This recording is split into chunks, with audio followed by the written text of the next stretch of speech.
Yun mga karyak, magandang umaga, magandang araw, panibagong video at reaction tayo mga karyak, no? Ang topic natin ngayon, yung ginagawa pa rin na hearing ni Jaime Marcos sa Senado, no? Parang pinalalabas niya na pinamumukha niya talaga sa Pangulo na ito'y nagsisinungaling na hindi nakikipag-cooperate sa ICC. Pero bago tayo pumunta dyan mga karyak, panoorin muna natin tong unang reaksyon ng China bago pumunta ang US para magpahayag ng kanilang tulong sa atin, no? Lalo sa military modernization. So dito titingnan natin kung anong kapakainabangan ng US sa atin o sila yung may pakinabang sa atin. So tingnan muna natin yung reaksyon ng China mga karya bago makarating yung US. Ito, si Attorney Clear Castro po ang ating panunurin sa reaksyon ng Malacanang. Reacting to the scheduled meeting of the President with the U.S. Secretary of Defense Pete Hegseth, the spokesperson of the Chinese Foreign Ministry said, and I quote, "Any defense or security cooperation between the Philippines and other countries should not target any third party or harm their interest, still less threaten regional peace or escalate tensions in the region. Facts have repeatedly proven that nothing good could come out of opening the door to a predator. Those who willingly serve as chess pieces will be deserted in the end.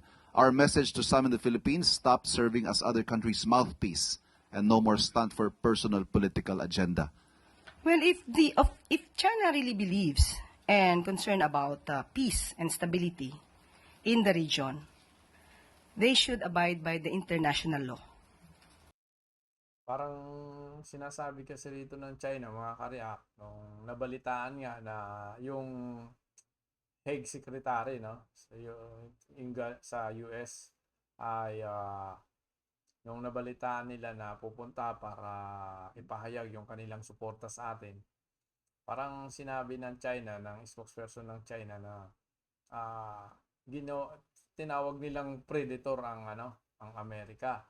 At tayo ay ginawa tayong parang pawn lang nung chess piece. Yun yung tinatawag ng China, para tayong ginawang utusan o tayo yung pinapamove ng ng Amerika para sa interest ng US, sa US, interest ng US sa China rin, kasi alam mo naman ang problema ngayon, yung US ay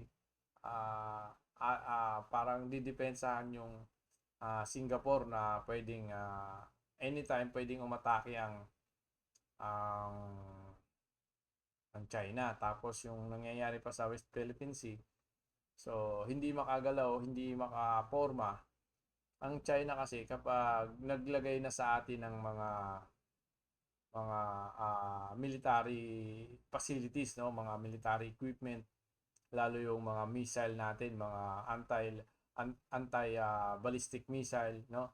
So yun yung sinasabi nila na parang ang ginagawa ng Amerika ngayon ay parang sila pa yung mga predator sa sa sa sa bansang China, kasi ang ginagawa nga naman ay siyempre maglalagay rito ang US, maglalagay ng kanilang mga high-powered ammunition para itong China, kung ano man ang gagawin, ay makokontrol ng US. So ayaw ng China yon. Ang gusto ng China ay huwag makialam.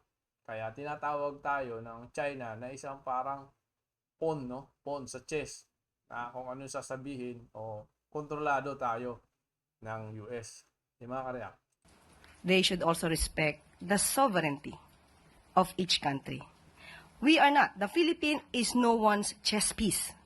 We are an independent country. So kung ano man po ang ating gagawin, kung ano man po ang ating magiging proyekto patungkol sa ating military operations, ito po naman ay nasa atin na po. Wala pong pwedeng makialam dito. Tayo po ay independent at walang dapat pang himasok sa anuman po na desisyon ng ating pamahalaan. Thank you. Next question, Gilbert. So, yun ang sagot ng ating administrasyon ng Malacanang, no? Yun yung kanilang sagot doon sa sinasabi nga ng China na nagsalita nung bago makarating ang US sa atin. So, ngayon mga kariyak, panoorin na natin kung ano yung pinapangako ngayon ng US nung nakarating na. Ito na mga kariyak.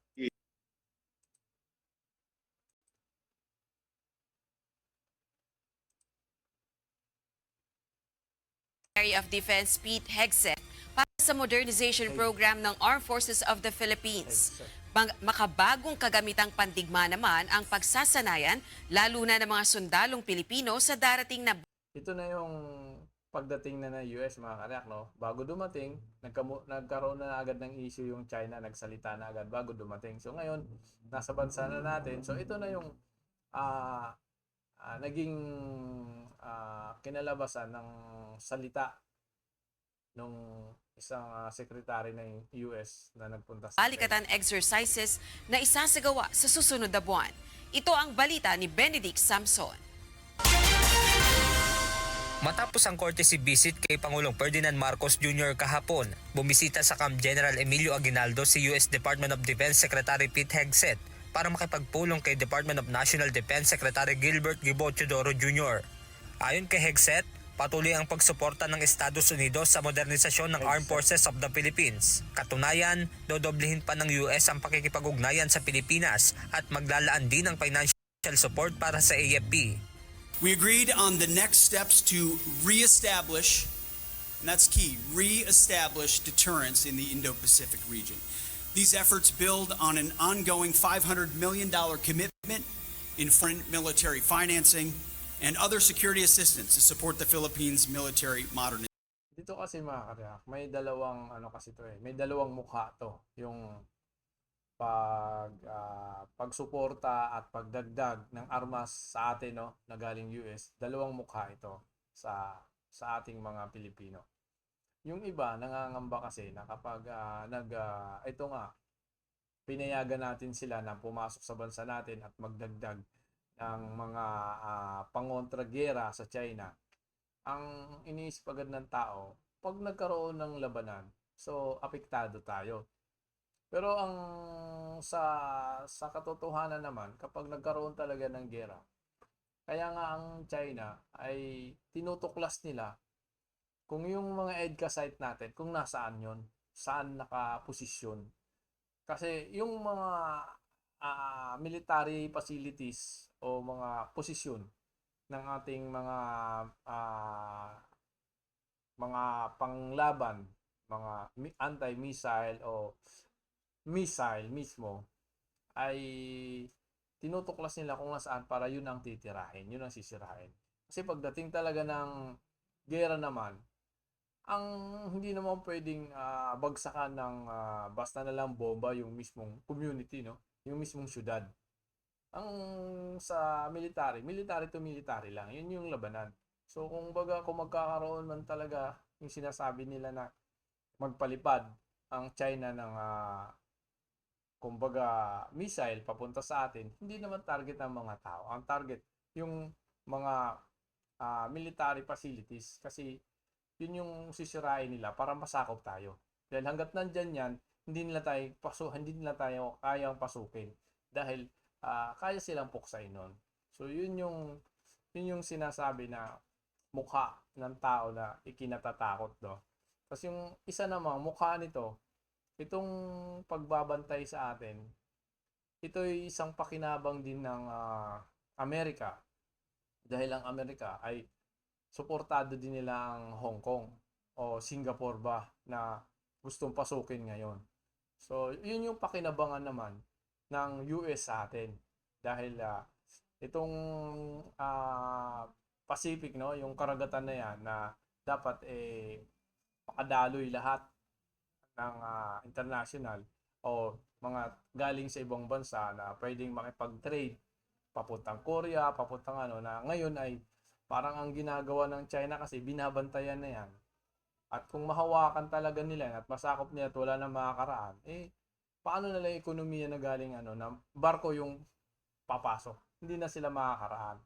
So, yun yung ina-after naman ng Amerika na kailangan maglagay sa atin dahil tayo malapit. Pero sa mga pangyayari yan mga kadiak, ano lang tayo, no? Positive thinking lang, no? Ang sakasakali man na yung China nga ay babakbakan tayo, parang malabo makarating sa atin. Kasi unang-una may Japan, may South Korea, tapos may Australia. At itong US naman, kapag hindi ito nakapag-tanim sa atin ng mga pang anti-missile nila, mayroon silang mga warship na may daladalang ganun din mga kare. Kung kagaya nung ginawa nila na nung tumira ang Iran sa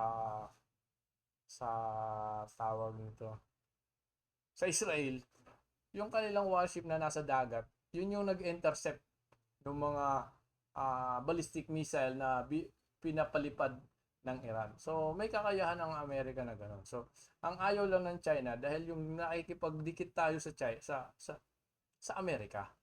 Yun. So, yun yung sinasabi ko na dalawang mukha rito na sa pagdating sa tao, yung takot natin na baka tayo girahin at maapektuhan yung ating komunidad. Ang isa naman ay ito'y pakinabangan natin na meron tayong pwersa, no? Na at least ngayon natin naiisip na kailangan pala natin din talaga magpalago ng ating military modernization, no? Kailangan natin magkaroon din talaga ng pangontra para hindi tayo mabubuli ng China. So, yun yung dalawang mukha na sinasabi ko na yung takot ng tao, pero sa pakinabangan, sa positive thinking naman, ay may pakinabang din siya sa ating bansa na hindi tayo mabubuli ng kagaya ng China na nambubuli. Kasi ito na yung labanan nilang dalawa eh. Nagpapalakasan kasi sila. So, kung kumampi tayo sa China, nakita na nung kapanahonan kasi ni Digong, nung kumampi tayo sa China, ang China kasi ay sinungaling. Isa silang komunistang lugar. So, yung kapakinabangan lang nila, no? Gagawin lang tayong nakita naman siguro natin kung gaano sila maglaro, no? Ang Amerika naman, kilala natin sa buong mundo na ang Amerika ay pagdating sa gera at sa ekonomiya, hindi naman sila yung pababagsakin ang bansa natin. Kumbaga, gagawin tayong probinsya, hindi naman sila ganun. Tulo nang galing na sila sa atin noon, nangyari na talagang yung kapanahonan kasi ni Era, pinauwi silang lahat, no? Ayaw kasi dinihirap ng Kano, ng kapanahonan niya. So, parang nakita natin na doon parang nabawasan din yung ating yaman ng bansa o pag-unlad nung nawala ang Amerika. Pero ngayon, kung makikita naman natin, sa military, kailangan talaga natin ng dagdag armas, advance na armas, malakas na armas, o kakampi para itong nagsimulang pambubuli sa atin ng China, kailangan meron talaga tayong kakampi na malakas para hindi tayo bulihin. Dahil sa totoo lang, ang hina ng bansa natin pagdating sa military. Nabubuli talaga tayo. Ang Vietnam, hindi na nila kaya eh. Malakas na yung Vietnam na yan. Korea, Japan, hindi nila kaya yung mga yan. Hindi na, kumbaga, pag may ginawa silang problema dyan, binabalikan sila niyan. Hindi kagaya sa atin. Pag mayroong ginawa sa atin, yung nasasaktan nga yung mga minsan yung mga naghahatid lang ng pagkain doon sa mga sundalong nakaposter ron sa dagat, no? Nasasaktan. Wala tayong ginawa kundi magsumbong lang sa Amerika. Magsumbong lang sa kung sinong dapat pagsumbungan para sabihin na mali yung ginawa nila. Wala tayong kakayahan para magmatigas sa kanila. Puro lang tayo paayon, pag sinaktan, daanin sa diplomasya, hanggang doon lang tayo kasi nga hindi tayo nag-focus, hindi natin nung mga nakaraang panahon, hindi natin pinalakas ang ating military. So, ganun lang yung mga karya. Tuloy natin to. Simula naman sa April 21 ay mag-uumpisa na ang balikatan exercise na tatagal hanggang sa May 9, 2025. Dito sinabi ni Hegseth na gagamit ang mga sundalo ng Navy Marine Expeditionary Ship Interdiction System o NEMESIS, isang uri ng mobile ground-based anti-ship missile launcher at maging ng highly capable unmanned surface vessels o drones. Mahalaga nila na matutunan ng mga sundalo. Saka dito, no, mga karya, pag tinitrade tayo mga Pilipino, magaling tayo, dyan tayo magaling eh. Ano tayo, madali tayo maka-adapt. Yung mga lalo pagdating dito sa mga bagong teknolohiya, sa tayong mga Pilipino, nakilala tayong madaling turuan, madaling maka-adapt sa teknolohiya. Yun yung kagandahan sa atin, mga karya. Ng Pilipino ang paggamit ng mga makabagong sandata para sa pagtatanggol ng soberanya ng bansa. Makatutulong din nila ito para sa katahimikan sa Indo-Pacific region kasama ang South China Sea. These systems will enable U.S. forces and the armed forces of the Philippines to train together. Kaya nga ito, nabanggit na nga niya mga karyak, no, na talagang itong paghahanda natin na to, pangontra na rin talaga sa China na nambubuli. On using advanced capabilities to defend the Philippines' sovereignty. Second, to enhance interoperability for high-end operations. We agreed to conduct bilateral Special Operation Forces training in the Batanes Islands. It reflects the strength, as I said, of our ironclad alliance, particularly in the face of communist China's aggression in the region. And our partnership demonstrates our commitment to peace and security in the Indo-Pacific. Ayon naman kay Department of National Defense Secretary Gibo Teodoro Jr., palalakasin din nila ang mga Enhanced Defense Cooperation Agreement o EDCA sites. We will also expect a hastening of our capability upgrades and our logistical support facility. Itong EDCA site natin, sa totoo lang mga karyak, ito, tinatarget to ng China. Hinahanap nila to kasi kailangan nila tong sirain o sabotahe para once na umatake sila, kung tayo man ang atakein o yung Singapore, itong EDCA site natin, makakatulong ito sa pag-intercept din ng mga missile nila o mga kung ano man yung kanilang papaliparin papuntang Hong Kong ba o Singapore. Hindi ko mga karyak, no? To support Singapore deterrence. yata. And deterrence comes also with synergy with humanitarian assistance and disaster response, because natural calamities hit us the hardest at this time, particularly in the Philippines, which is one of the most vulnerable countries in the world. Samantala, iginit din ni Secretary Teodoro na hindi gawain ng Pilipinas ang lumikha ng mga propaganda taliwas sa mga ipinaparatang ng China. We don't practice propaganda in this country. We practice free speech and democracy. So the Philippines is not a mouthpiece, unlike they themselves, who are mouthpieces of Xi Jinping thought. You know, the problem is, you will hear me, the United States will hear me, Filipinos will hear me, but 1 billion or more Chinese won't get to hear what I said. Benedict Samson, UNTV News and Rescue. Yun mga karyak, no? Malinaw na yun ang ating Defense Secretary, si DND, National Defense, si Gibo Teodoro. Medyo nakikita na rin, naririnig na natin na nagsasalita na tungkol sa China, no? Ibig sabihin kasi, kumpante na tayo na mayroon tayong kakamping malakas. At sana naman, tuloy-tuloy yan. Walang magiging problema, no? Kasi nga, pagdating talaga, kagaya kay Ukrainian president na inatras yung pero at least na-realize naman yan na talagang marami na sumusuporta, kaya bumalik yung kanyang suporta. So sa atin naman, parang nung una kasi, yung umuugong na baka matulad nga tayo sa Ukraine na nung nakikipaggera, malakas ang loob. Pero nung dumating na yung gera, yung pala, hindi siya totally supported ng European, no? Ng NATO. Kasi hindi pala siya miyembro. Parang yun yung takot noon natin eh. Takot ng mga Pilipino. Kung bakit tayo bakit tayo, kumbaga, papalag sa China eh, ganun.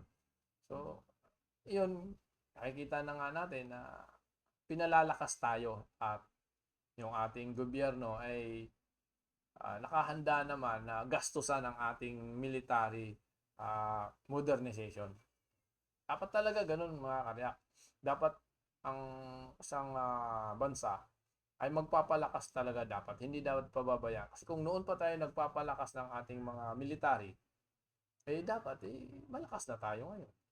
Eh kaso, walang isa sa mga nung pagkatapos ni Marcos nung senior, walang isa doon ang naghangad na magkaroon tayo ng malakas na defense sa ating bansa, depensa no, lalo sa mga military facility. Ito na mga karyak, panoorin na natin tong ating topic na yung hearing na ginagawa ni Marcos, ni Amy Marcos ngayon ay talagang kung titingnan natin, talagang They can come and visit the Philippines. pinamumukha niya rito si Amy, no? Mismo yung kanyang kapatid, yung kanyang ate, ang pilit ipamukha na si Presidente Marcos ang siyang nagmamaniobra, siya yung may kakayanan. Nandoon na tayo na hindi naman pwede lahat ng galaw ng mga sekretary niya, no? Mga kabinete niya ay hindi niya alam. Alam niya talaga yan. Pero pagdating sa desisyon niyan mga karyak, pinagmimitingan nila yan, pinag-uusapan nila yan kung ano talaga ang tamang desisyon dyan. Hindi naman isang utak, hindi pwedeng isang utak lang ang pwedeng kuhanan ng idea. Kailangan magpalitan sila na. So, ibig sabihin nga, yung mga desisyon na nangyayari sa bansa natin, lalo pag mga malalaking desisyon, hindi yan basta lang kay Marcos. Ano yan? Pinag-uusapan nila yan. Mga kabinete niya, nakapaikot yan. At pag-uusapan talaga nila yan. Kaya, hindi mo dapat masisi na yan ay utak lang. Pumayag siya kung mayroong advantage sa bansa natin, no? Kung halimbawa, kaya nga yan. Kung pagkakaresto kay Duterte, pumayag siguro, pumayag siya na, sige, gawin na, o ano man. Yung ba, Interpol naman yan, pwede nating pagbigyan kasi Interpol yung nag-request, hindi naman ICC. Di ba? Pero dito kasi, ang pangit lang dito, pinamumukha talaga ni Amy. Hindi ko alam talagang ano na to gusto niya nang ipakita sa kapatid niya, no? Sa maliit niya, sa kapatid niya na mas nakakabata sa kanya, parang pinapakita niya na nagsisinungaling ka na. Hindi mo na sinusunod yung una mong statement, kumbaga yung una mong salita, parang pinasinungalingan niya na. Pero dito naman talaga mga karyak, ay normal na may pagbabago ang isip, lalo kung yung taong pinapatungkulan, yung taong kailangan isagawa, ay hindi ganun. Hindi basta-basta ang tao to. Ano to? Maraming connection to. Hindi mo basta-basta. Wala nga. Kung dito sa Pilipinas, mayroon bang naglakas loob na si dating Pangulo sa mga senador, sa mga congressman, di ba? Meron bang naglakas loob dito? Alam kasi nila mga karyak na itong taong to ay malakas, maraming koneksyon at magulo, makakapanggulo to ng bansa. So panoorin muna natin mga karyak kung ano yung ipinakita ni Amy Marcos para magmukhang sinungaling ang ating Pangulong Bongbong Marcos, no? Derived from 18 February 2023, President Ferdinand R. Marcos Jr. said the following, and the clip is here. Walang judiciary na nag-ooperate sa isang bansa dahil nagkagera, dahil nasira lahat, everybody, the economy has collapsed, etc., for whatever reason. Diyan papasok ang ICC. We have a functioning judiciary. Pero sa nirad notice po ng Interpol, we will be obliged to participate. As Secretary Remulla explained before, we have obligations to Interpol, and we have to live up to those obligations. And therefore, the next is Interpol. Okay, let me say this for the 100th time. I do not recognize the jurisdiction of ICC in the Philippines. I consider it as a threat to our sovereignty. Therefore, the Philippine government will not lift a finger to help any investigation that the ICC conducts. However, as ordinary people, they can come and visit the Philippines. Pero hindi kami tutulong sa kanila. In fact, binabantayan namin sila, making sure that hindi sila that they do not come into contact with any agency of government. And if they are contacting agencies of government, na sasabihin yung whatever, policeman, local government, sabihin nyo, wag nyo sasagutin. Yun ang sagot natin. That we do not recognize your jurisdiction, therefore we will not assist in any way, shape, or form any of the investigations that the ICC is doing here in the Philippines.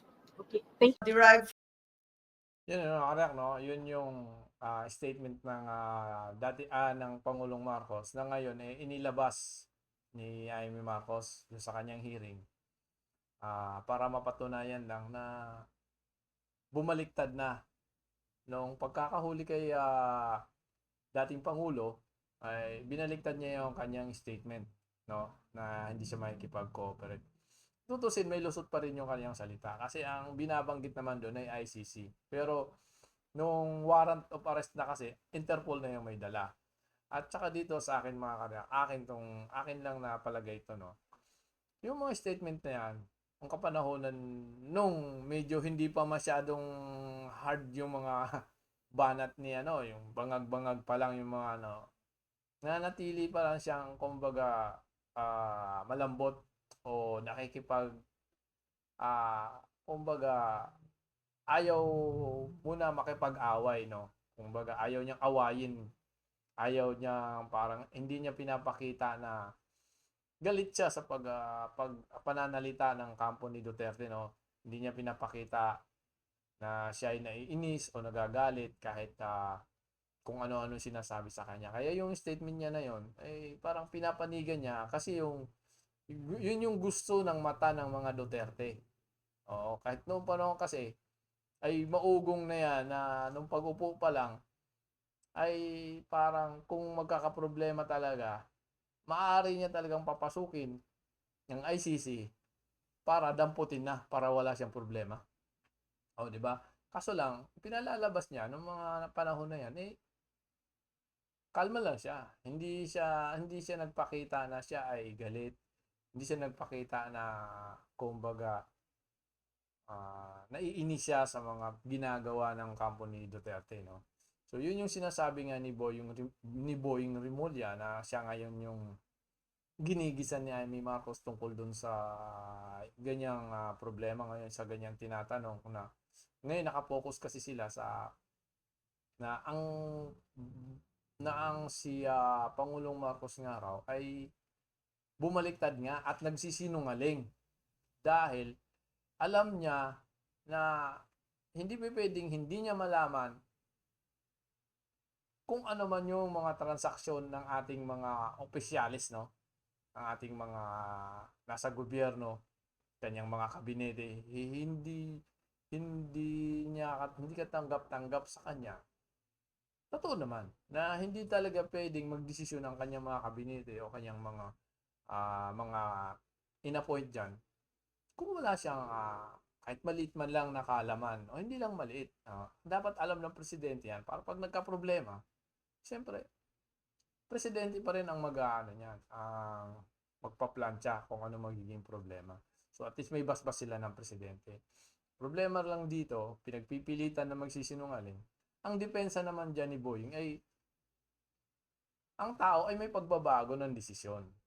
At lalong-lalo na, no? Lalong-lalo na, akin to hindi to yung salita ni Boying sa akin, yung lalong-lalo na kapag ang taong yan, kasi ito, nakita natin nung nagsimula na yung eleksyon, nung nangangampanya na sila, na nagsisimula ng nagsasalita si Pangulong Marcos, no? Na parang patungkol na sa mga grupo ng Duterte, no? Nila Duterte, at yun na, parang sunod-sunod na yung pananalita din ni Duterte na parang nanghihikayat. Kasi laging ang punto kasi ni Duterte, tuwing nagsasalita, laging punto ng kanyang pahayag, ng kanyang pag-broadcast sa mga tao, lagi niyang pinapatungkol na umalsa, kumontra na kayo sa gobyerno. At hindi lang yon. Bakit sila kukontra? Dahil mayroon daw bangag o adik na presidente. Yun yung masakit doon eh. Kumontra ka, kontrahin nyo ang gobyerno, pero anong dahilan? Dahil siya ay bangag. Ikaw ba naman? Ha? Ikaw matanda ka na ang sinasabi mo ay isang paninira, no? Paninira yun eh. Bangag lang. Wala kang masabi, wala kang masilip na ibang problema. Kung bakit kayo aalsa, kung bakit kayo gustong, anong tawag dito? Gusto nila mag-civil war, no? Tawag, kodita. Pati mga military nga, niyayaya pa. Ni dating Pangulo, no? Kayo mga military. Hanggang ngayon ba naman, sumusuporta kayo sa isang bangag? Yun yung pinakamasakit dun eh. Hindi niya kaya paunlarin ng Pilipinas. Yung mga ganong tipo na kaya umalsa na tayo. Naghihirap na tayo. Bagsak na, wala na tayong kumbaga nang gaya sa ibang bansa na, di ba? Wala na ng pagkain, wala na pumapasok na kumbaga galing sa labas na kayang bilhin para ipakain sa mga tao. Wala nang ganun. Sobrang bagsak na. Kaya dapat ang problema, hindi yung problema na bangag na salita lang na ang sakit pakinggan eh. Masakit pakinggan yun. Sa isang taong ginawa mo na lahat, gusto mong paunlarin ang ating Pilipinas, pero itong taong to, nag-iingay lang at inaakusahan lang ako na ako ay isang bangag, isang adik. Tapos ay hikayatin na kayo na umalsa kayo, kumontra na kayo, labanan na ang gobyerno. Walang kwentang dahilan para hikayatin mo yung isang tao. So, hindi natin masisisi kung totoo man. Kahit man mismo si Amy Marcos, hindi siya nasaktan doon. Kahit mismo siya, magsasabi siya na hindi mo masisisi ang Pangulo, dapat ito sasabihin niya, hindi mo masisisi ang Pangulo na maaaring magbago ang isip. Kung taong yan ay hanggang ngayon, simula nung naupo ako, wala nang ginawa yan kundi sabihin akong bangag. Pero nakitang-kita naman natin na itong taong to, kung bakit niya gustong pababain, gustong palitan, dahil ang dami nilang problemang iniwan. No? Umalis sila ng gobyerno, natapos ang kanyang termino, wala namang asenso rin. Wala rin namang asenso. Drug war. Maraming nangyari sa drug war. Pero kamasenso, may mga proyekto, meron ba? Meron ba tayong makikita? Wala, di ba? Nasolusyonan ba nilang kuryente noon? Nasolusyonan ba nila yung pagkain ng Pilipino noon? Hindi rin. So, mayroon silang problemang iniiwan na sa palagay nila, hindi nila kayang hawakan sa liig si Marcos para tumahimik, no? Para manatiling tahimik lang, wag mong ilabas, pigilin mo yung mga tao mo. Wag sirain ang pamilya ko, wag ilabas yung mga baho ko. Yun yung problema doon eh. Kaya pilit nilang pababain yan. Diba? Simula pa lang, kinokoditan na nila yan eh. Diba? Yung pangyayari kay Inday, nung kay sinasabi si Tambaluslos, na gusto nila i-kodita yung Speaker of the House. Yun yung simula noon. Talagang plano na nila. At lalo na, nung nakita na nila na hindi pala to mahinang tao, hindi pala to mahinang leader. Kasi kahit sa simula pa lang, inisyuhan na agad to ng weak leader eh. Pero nakita nila hindi. Alam niyo kung bakit hindi? Ako naniniwala ako hindi weak leader si Pangulong Marcos dahil ito'y pinasok to ng kanyang tatay, no? Para matuto ng unity, sympathy, at saka yung tibay ng dibdib. Ipinasok to sa military, nag-train siya kahit man ano man yung ginawa niya, at least dinanas niya at nakita niya yung paano ang buhay military. At ang buhay military, talagang kapag pinasok mo yan, magiging malakas yung puso mo at saka yung utak mo pagdating sa desisyon. Yun yung kalamangan dyan. Kaya nung akala nila ay inisyuhan nila na hindi ito totoong graduate ng Harvard, ay weak leader na agad, no? Porque sila, abogado, kasi nga sinasabi nga ni Duterte na magandang maupo daw ay isang abogado. Magandang maupo ang isang abogado kung ang isang abogado ay diretso ang utak. Dahil hindi natin lalahatin. Siyempre, abogado kayang magmanipula ng tama o mali. Yung tama gusto niyang maliin, yung mali pwede niyang gawing tama. Kaya magmanipula. Kaya nga kung ang abogado, okay naman. Abogado popuin mo. Pero yung abogadong diretso. Hindi yung abogado na mayroon ng nagawang mga kung ano-ano. Di ba? Dahil nung naupo nga siya sa Davao, alam naman natin, na namimidya siya, kinokontra na siya ni Dilima, hinahabol na siya dahil sa kanyang DDS, no? So, abogado ka nga, pero ayun. Dahil sa pagka-abogado mo, nakakagawa ka ng tama rin, nakakagawa ka rin ng hindi tama. Yun yung sinasabi dyan. Pero ang atin lang, yung paninira nila kay Marcos, ito yung kinahantungan. Yung paninira nila simulat sa poll, ito yung kinahantungan na dapat huwag silang magsisi. Hindi nila pagsisihan kung ano nangyayari ngayon. Hindi na dapat habul-habulin si Marcos dahil noon nananahimik, hindi nagsasalita kung anong pinagsasabi. Ngayon may nangyari sa kanila, patungkol agad kay Marcos. Malaking desisyon ni Marcos to. Yun agad ang sinasabi nila. Normal na nakapaligid kay Marcos. Ha? Sumusuporta yan. Lahat ng kanyang kabinete. Maliban lang kung ikaw ay ahas na nasa paligid niya, isa kang kabinete pero ahas ka, no? Nagmamasid ka lang tapos ibabato mo pala sa kabila yung mga nalalaman mo kung ano na pag-uusapan ng kanyang mga kabinete. So, yun lang mga kareak, no? Para sa akin, kung nagdesisyon man si Marcos, si Pangulong Marcos na bumaliktad sa desisyon niya na huwag makipag-cooperate sa ICC at ngayon ay pinayagan niya na arestuhin, normal. Mayroon silang isang malaking dahilan. Kaya nila napayagan yun dahil ang may dala ng warrant ay Interpol, no? Yun yung kanilang malaking panangga ngayon. At kahit anong tanong pa yan, anong sabihin nyo pa yan, isa lang ang sasabihin ng administrasyon, Interpol ang pumasok at may dala ng warrant. So, hanggang doon lang mga kareak. At sana naintindihan natin, no? At malinaw sa atin kung ano man yung side natin.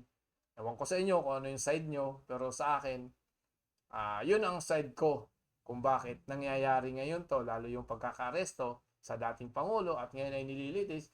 Although kung tutusin talaga, matanda na siya, hindi siya karapat-dapat, pero kung iisipin mo na ganong tanda mo, pero ganong klase ka pa rin, no? Hindi ka pa rin nanahimik, hindi ka pa rin tumigil. Ngayong nangyari yan sa'yo, wala tayong magagawa, nangyari na. O, di ba? Nangyari na eh. Naandun na eh. So, alam naman natin na pag nandiyan ka na sa lugar na yan, siyang ICC na yan, hindi yan gumawa ng hakbang kung hindi sila sigurado. No? Hindi 100% yung kanilang patunay, yung kanilang katibayan na kailangan kanilang kulungin dahil perwisyo ka sa mga tao, no? Mga tao perwisyo ka sa mga tao. Sa mga malalaking tao, sa mga kadikit mo, sa kilala mo, mabango ka. Pero sa mga maliliit na tao, ang dami mong pinerwisyo.